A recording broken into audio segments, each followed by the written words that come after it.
Bulletin के आपको बता दें कि भारतीय चुनावों को लेकर बोले हैं पाकिस्तानी नेता फवाद चौधरी। उन्होंने राहुल गांधी और अरविंद केजरीवाल को समर्थन दिया। उन्होंने कहा कि भारतीय जनता को राहुल और अरविंद केजरीवाल को वोट देना चाहिए, बीजेपी को हराना चाहिए। उन्होंने अपील की इस बात की सोशल मीडिया पर। ये बड़ी खबर आपको बता रहे हैं, एक बार फिर से फवाद चौधरी ने कहा है। आइए हो या हिंदुस्तान के अंदर बाकी जो मुसलमान हो, इस वक्त जिस किस्म की कट्टरपंथी आइडियोलॉजी का सामना कर रहे हैं, जिस किस्म के जुल्म और तशद्दुद का सामना कर रहे हैं, वहां की जो बाकी मिनॉरिटीज जिस किस्म की इस वक्त हालात का सामना कर रही हैं, ये बहुत जरूरी है कि नरेंद्र मोदी इलेक्शन में शिकस्त खाएं। और पाकिस्तान में हर शख्स ये चाहता है कि नरेंद्र मोदी ये शिकस्त खाएं। और हिंदुस्तान और पाकिस्तान के ताल्लुकात तभी बेहतर हो सकते हैं जब एक्सट्रीमिज्म जो है वो कम होगा। पाकिस्तान के अंदर भी, हिंदुस्तान के अंदर भी।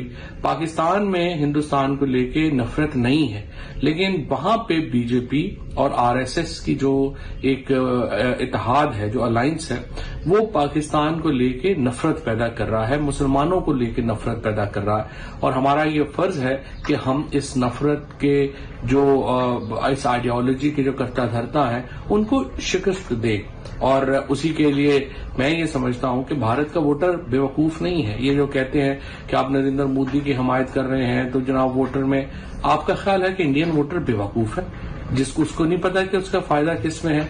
इंडियन वोटर का फायदा इसमें है कि पाकिस्तान से ताल्लुकात बेहतर हों और हिंदुस्तान एक प्रोग्रेसिव मुल्क के तौर के ऊपर आगे बढ़े। और इसलिए नरेंद्र मोदी और उनकी जो कट्टरपंथी आइडियोलॉजी है, उसको शिकस्त होना, इलेक्शन हारना बहुत जरूरी है। और जो भी उनको हराए, चाहे वो राहुल जी हों, चाहे वो केजरीवाल हों, चाहे ममता बनर्जी जी हों, चाहे जो भी हो, इन तमाम लोगों के साथ नेक और शुभ कामनाएं जो हैं वो इन लोगों के साथ होनी चाहिए जो कि कट्टरपंथियों को हरा सकें। और अब बात करते हैं मध्य प्रदेश की, जहां पर 8 लोगों की सामूहिक हत्या को अंजाम दिया गया। छिंदवाड़ा में एक ही परिवार के 8 लोगों को मौत के घाट उतार दिया गया। आदिवासी परिवार ये बताया जा रहा है जिसकी हत्या को अंजाम दिया गया है, और ये भी बताया जा रहा है कि आरोपी भी आदिवासी परिवार से ही है। तो एक ही परिवार के 8 लोगों की हत्या को अंजाम दिया गया छिंदवाड़ा में। कुल्हाड़ी से काटकर की गई है हत्या।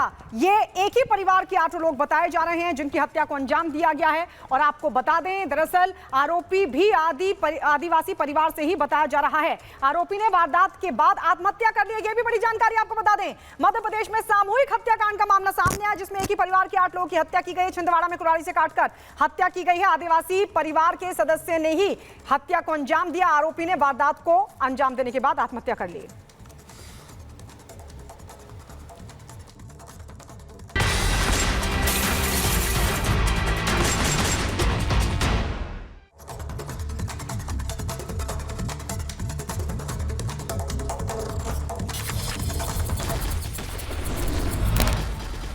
और पाकिस्तानी नेता फवाद चौधरी ने फिर भारतीय चुनाव पर दिया बयान। अपने बयान में राहुल गांधी, अरविंद केजरीवाल और ममता बनर्जी का किया समर्थन। कहा भारत को एक प्रगतिशील देश के रूप में आगे बढ़ाना चाहिए और इसलिए नरेंद्र मोदी और उनकी उग्र विचारधारा को हराना होगा।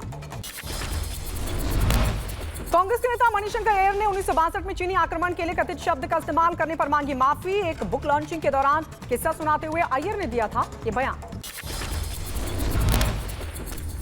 और आगे बढ़ते हैं, चीन के बहाने बीजेपी नेता अमित मालवीय ने भी मणिशंकर अय्यर के बयान पर प्रतिक्रिया दी है। उन्होंने कहा है कि कांग्रेस नेताओं ने चीन के पक्ष में काम किया है। कई गुप्त समझौते का भी मालवीय ने आरोप लगाया है।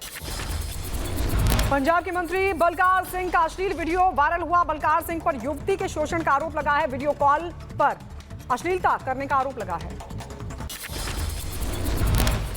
यूपी के डिप्टी सीएम केशव प्रसाद मौर्य का समाजवादी पार्टी और कांग्रेस पर हमला। का विपक्ष को मोदी फोबिया हो गया है। समाजवादी पार्टी और कांग्रेस गठबंधन 0 पर आउट होने वाला है। उनकी सरकार नहीं बन रही है, इसलिए दोनों शहजादे परेशान हैं।